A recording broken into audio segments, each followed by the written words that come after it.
Hello students, welcome back. I hope you are doing great. इस video में हम लोग सीक्वेंस एंड सीरीज टॉपिक पढ़ेंगे। Firstly we will discuss the important definitions, related examples और जिनको समझने के बाद we will solve the exercise. पूरा वीडियो आप ध्यान से सुनिए, समझिए और साथ साथ नोट्स लीजिए ताकि जब आप एक्सरसाइज करने लगें तो पूरे क्वेश्चंस जो हैं आप इजीली सॉल्व कर पाएं। So this is doctor RP Astur from the quest for maths. यहां आप मैथ सीख सकते हैं from school to college and competitions.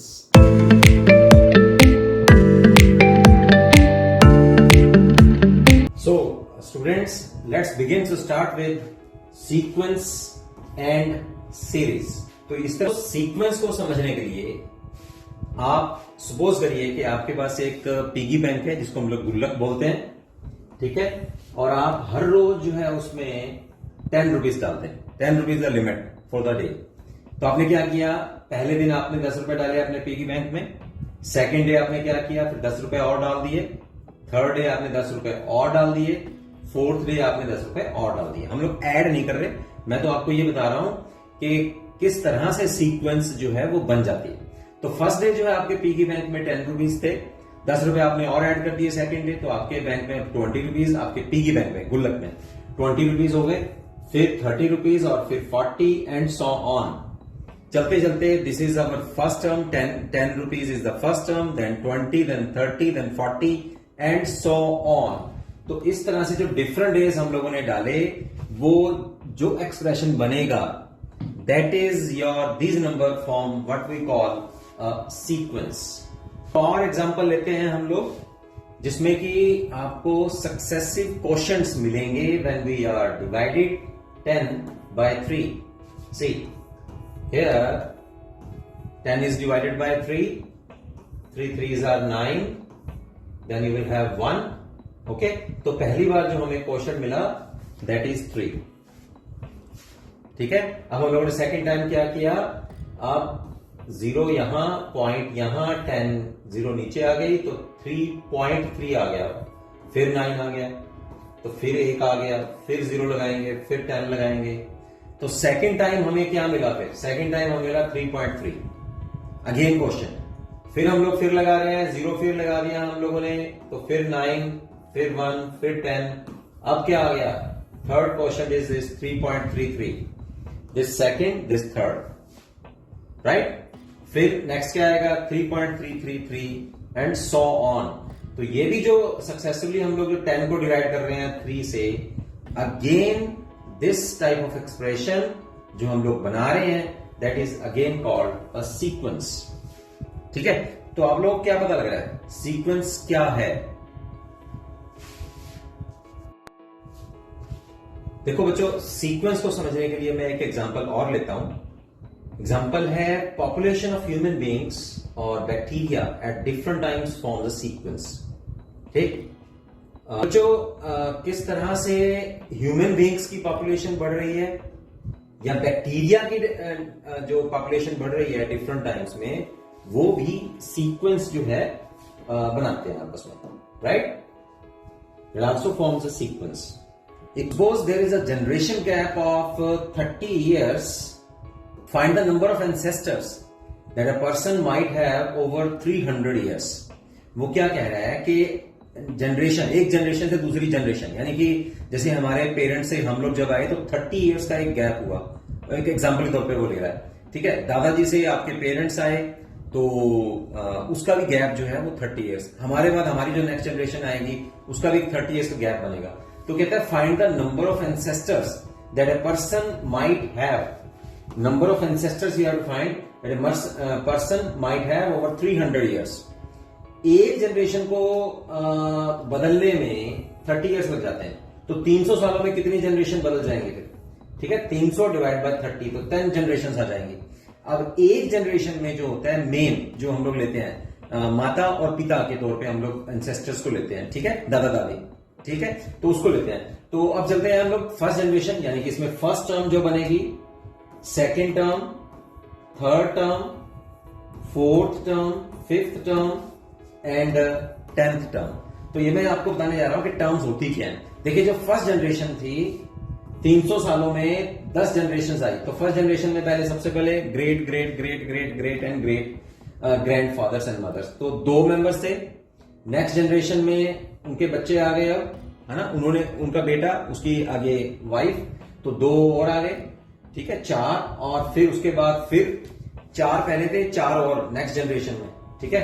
तो कितने हो गए अब 2 की पावर ये बढ़ती जाएगी, 2 power 1, 2 power 2, 2 power 3, 2 power 4, 2 power 5, 2 power 10। तो 2 power 10 will be 10 raise to the power 24। तो यहां जो हमारे पास एक्सप्रेशन आ रहा है that is also known as a sequence. तो सीक्वेंस फिर होती क्या है, जिसमें आपके पास एक ऑर्डर्ड लिस्ट ऑफ ऑब्जेक्ट्स हो, या ऐसे कह सकते हैं कि कोई पैटर्न बनता हो, या ऐसे कह सकते हैं कि नेक्स्ट टर्म का प्रीवियस टर्म से कोई ना कोई एक रिलेशन बनता हो, ठीक है, and in between we have commas. तो ये सीक्वेंस का चैप्टर जो है आप लोग डिटेल में, ये सीक्वेंस टॉपिक जो है वो डिटेल में आप अपनी प्रीवियस क्लास में ऑलरेडी सीख चुके हैं 10th क्लास में। और लेकिन थोड़ा सा इसको हम लोग, क्योंकि आगे हमारे इस चैप्टर में सीरीज के साथ में भी सीक्वेंस का रिलेशन है कि सीरीज कैसे बनती है, तो सीक्वेंस का थोड़ा सा टॉपिक हम लोग थोड़ा सा इसको डिटेल में भी चलेंगे हम लोग। तो सीक्वेंस के लिए आपके पास एक ऑर्डर्ड पैटर्न होना चाहिए, ऑर्डर्ड लिस्ट ऑफ ऑब्जेक्ट्स होने चाहिए, and you have a definite pattern. Next term should be related with previous term, then next term should be related with previous term। तो इस तरह से जो पैटर्न बनता रहेगा that is known as a sequence। अभी जो पीछे हम लोगों ने एग्जांपल्स थे उसमें जो वेरियस नंबर्स आपके पास आ रहे हैं, जैसे अब हम लोगों ने एंसेस्टर्स के एग्जांपल ली है, फर्स्ट जो टर्म उसमें आई थी उसमें 2 मेंबर थे, फिर देन 4 थे, तब उसके बाद 8 हो गए, ठीक है, फिर 16 हो गए। तो ये जो वेरियस टर्म्स जो आ रही हैं इसमें, those various terms are known as its terms.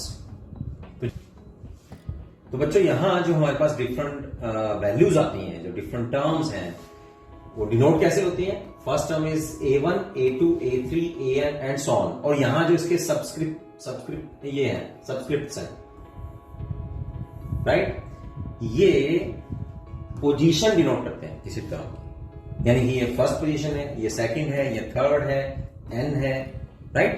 The nth term of the sequence is called the nth term, जो nth पोजीशन पे है, ठीक है। और इसको हम लोग जनरल टर्म भी हम लोग कह देते हैं, जनरल टर्म, राइट। अब इसके भी फॉर्मूले जो है आप ऑलरेडी सीख चुके हैं, मैं फिर भी आपको यहां बता देता हूं। जो nth टर्म निकालने का हमारे पास फॉर्मूला था a plus n minus 1 into D, right. Sequence का और भी एक पैटर्न है जो अभी मैं आपको बताऊंगा यहाँ ए और डी से, जो हम लोग 10th क्लास में भी सीख चुके हैं। A is our first term and D is our common difference, right. और हम लोग ऑलरेडी क्या इसमें 10th क्लास में सीख चुके हैं, सीक्वेंस या arithmetical progression, that is also example of a sequence, ठीक है। तो अर्थमेटिकल प्रोग्रेशन में हम लोग कैसे डिनोट करते थे, A plus D, a plus 2d, a plus 3d and so on, a plus n minus 1d, right? So यहां ये है हमारे पास first term, second term, third term, fourth term and this is your an term. तो nth term हमारे पास क्या है, a plus n minus 1 into d, this is your nth term, general term. इस एक टर्म से आप सारी टर्म्स जो है वो निकाल सकते हैं। तो सीक्वेंस का पता करने के लिए आप अर्थमेटिकल प्रोग्रेशन जो आप सीख चुके हैं उसको भी आप यूज कर सकते हैं यहाँ। तो उसमें क्या पहचान थी, मैंने अभी आपको बताया ना कि नेक्स्ट टर्म का प्रीवियस टर्म के साथ में कोई ना कोई रिलेशन बनता हो। जैसे यहां आप एपी का बता रहा हूं मैं आपको, AP is an also example of a sequence. तो यहां नेक्स्ट टर्म जो है और प्रीवियस टर्म उनका जो डिफरेंस है, यानी कि A2 minus A1, A3 minus A2, A4 minus A3, they have the common difference D। इसी तरह से यहां AN माइनस AN माइनस 1, तो यहां सभी का जो कॉमन डिफरेंस, तभी इसको बोलते हैं हम लोग कॉमन डिफरेंस, राइट। तो यहां मैंने थोड़ा सा आपको अर्थमेटिकल प्रोग्रेशन के बारे में भी थोड़ा सा बताया इसमें, ताकि वो भी आप यहां लिंक कर पाए। तो यहां अब हम लोग टाइप्स देखते हैं, कितने टाइप्स की सीक्वेंस हमारे पास होती है। एक तो है that is finite sequence, and second is infinite sequence. Finite sequence क्या है? A sequence containing finite number of elements, finite number of terms, ठीक है, that is called a finite sequence. जैसे ये भी एक सीक्वेंस है हमारे पास 1 2 3 4 5 6 7 8 9 10, तो यहां ये भी एक सीक्वेंस है, राइट? तो इसमें फाइनाइट नंबर ऑफ टर्म्स है। This is your first term A1, this is your A4 and this is your A10। तो फाइनाइट नंबर ऑफ टर्म्स जिस सीक्वेंस में हो, sequence is called finite sequence. Second number पे जैसे आप बताया infinite sequence क्या होगी? Sequence is called infinite if it is not finite, यानी कि अब इसमें एलिमेंट्स जो होंगे, इसमें जो टर्म्स होंगी वो फाइनाइट नहीं होंगी, वो इनफाइनाइट होंगी, राइट?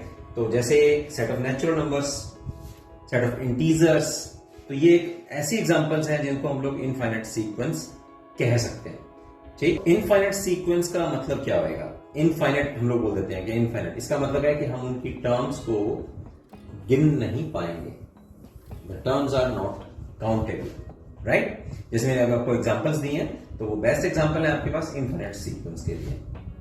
तो यहां बच्चों इनफाइनाइट सीक्वेंस जिसमें कि टर्म्स हम लोग काउंट नहीं कर सकते, जैसे कि मैंने आपको एग्जांपल ली थी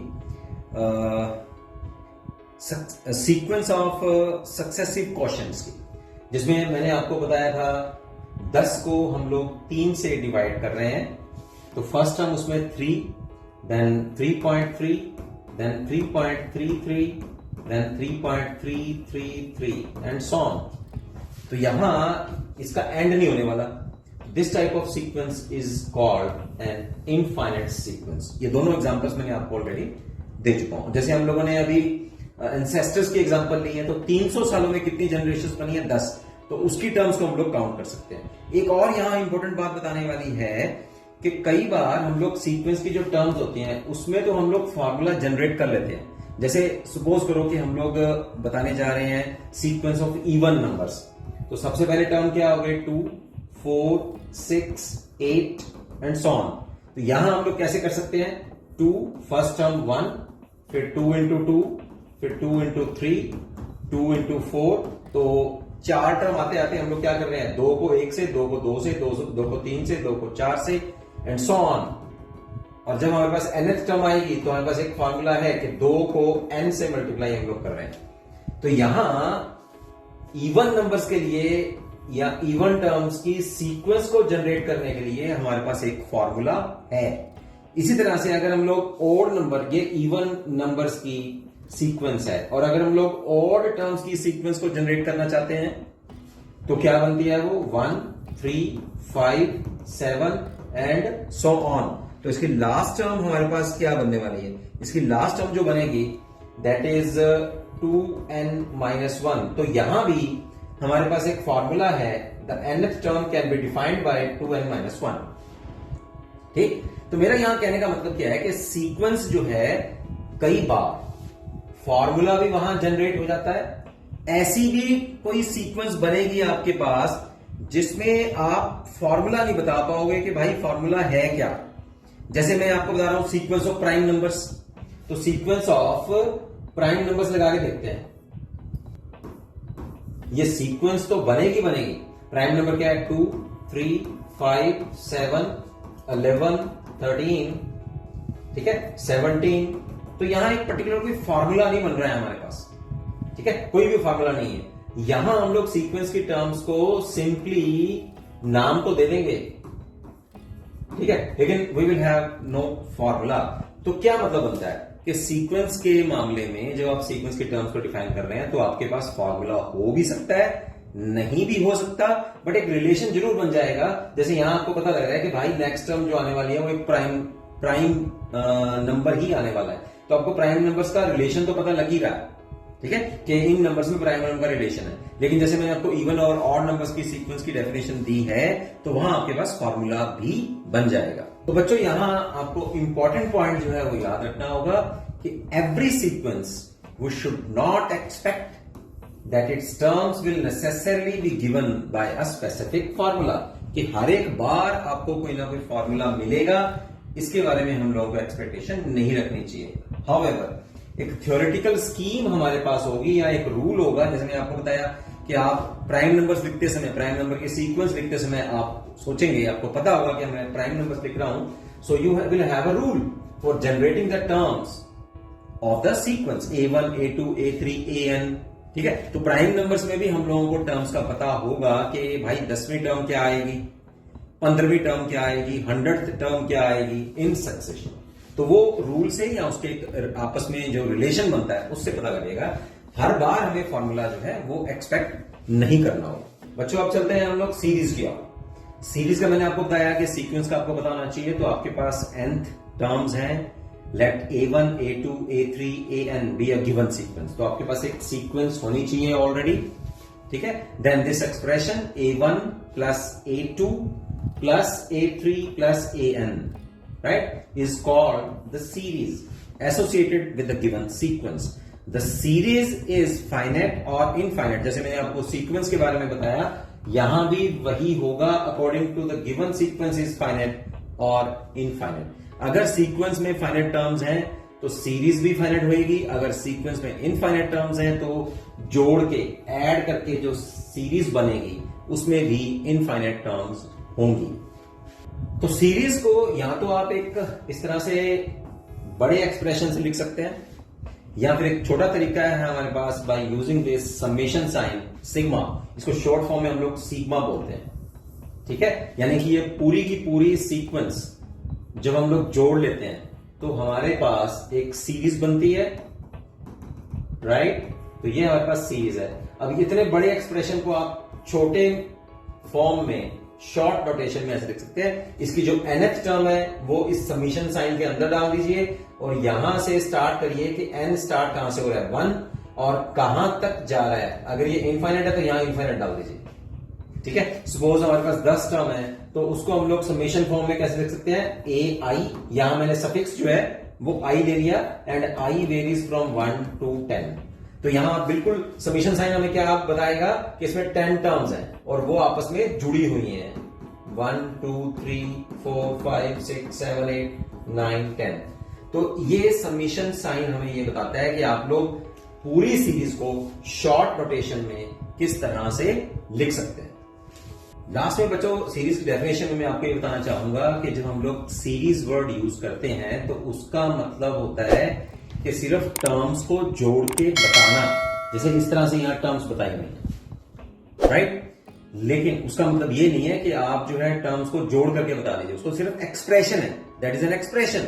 अगर वो सम करने को कहता है, सम ऑफ अ सीरीज, तब आप जोड़ के बताइए उसको कि भाई इसका जब जोड़ करेंगे, जैसे 4 टर्म्स आपको बता रखे हैं यहां पे, ठीक है ना। तो ये दीज आर 4 टर्म्स, 1 2 3 4, 4 टर्म्स आपके पास हैं। ये एक एक्सप्रेशन है उसको दिखाने का कि भाई सीरीज इस तरह से होगी। लेकिन जब हम लोग लेंगे कि इस सीरीज का आप लोगों को सम करके बताना है, ठीक है, तब आप इसका जोड़ करके बताएंगे कि भाई इसका सम जो आएगा वो 16 आएगा। लेकिन जब आप सीरीज को लिख रहे हैं तो सीरीज को सिर्फ उसकी टर्म्स बताइए आप कि sum not to the sum itself, सिर्फ वो एक एक्सप्रेशन है कि कितनी टर्म्स जुड़ी हुई हैं। This is an important point, मैं वैसे आपको ऐड कर रहा हूं इसमें, एंड दिस नॉट एन ऐसा नहीं कि आप इसमें टेंशन लें या स्ट्रेस लें, सिर्फ इसका बताने का तरीका है कि सीरीज को हम लोग को उसको टर्म्स को जोड़ के लिखना है, रिजल्ट नहीं लिखना उसका। रिजल्ट मतलब मैं आपको समरी बता रहा हूं कि रिजल्ट नहीं लिखना आपको जब सीरीज की बात आती है। जब हम बोलेंगे सम ऑफ अ सीरीज, तब आपको उसकी टर्म्स को जोड़ के बताना है। ठीक है, तो अब हम लोग चलते हैं इसकी एग्जांपल्स की ओर।